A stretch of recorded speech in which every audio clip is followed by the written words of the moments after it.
1 বছর যেহেতু আমি আমার মেয়েটাকে একা বড় করতে পারছি, সারা জীবনে ইনশাল্লাহ পারবো।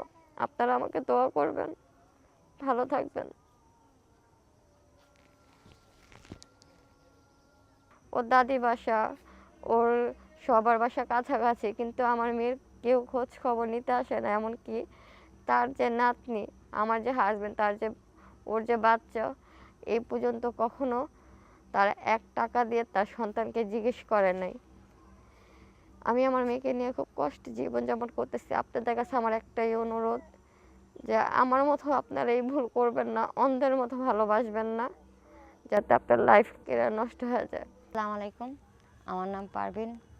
আমি নারায়ণগঞ্জ থেকে বলছি। আপনাদের সাথে আমার কিছু কথা শেয়ার করা আছে। আশা করি আপনাদের আমার কথাটা খুব ভালো লাগবে।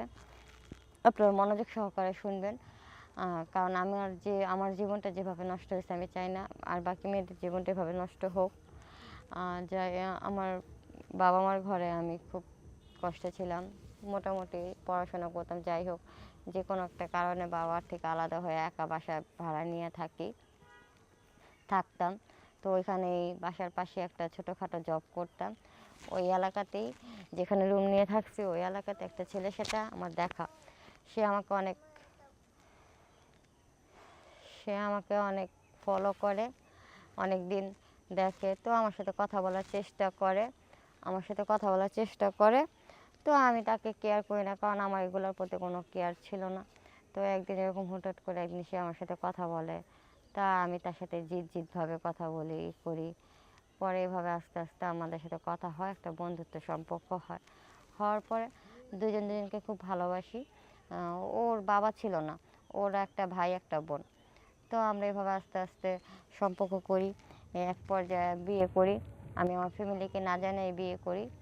বিয়েটা আমরা এমনভাবে করছি যে মসজিদে হুজুর দিয়ে, না আমাদের কোনো কাবির নামা ছিল না, কোনো কিছু ছিল। তো যার কারণে কারণ বিশেষ করে করছিলাম এই জন্য। আর ওই অবস্থায় আমি কোর্ট ম্যারেজ এগুলো কিছু বুঝতাম না।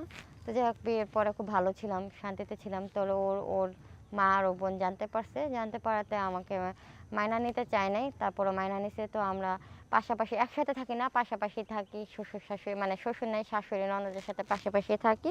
তো আসা যাওয়া করতো, এভাবে সম্পর্ক হয়।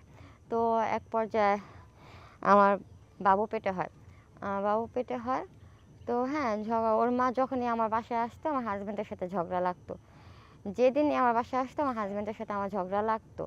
এছাড়া আমরা খুব ভালোই থাকতাম, আমার হাজব্যান্ড আমাকে অনেক অনেক ভালোবাসতো।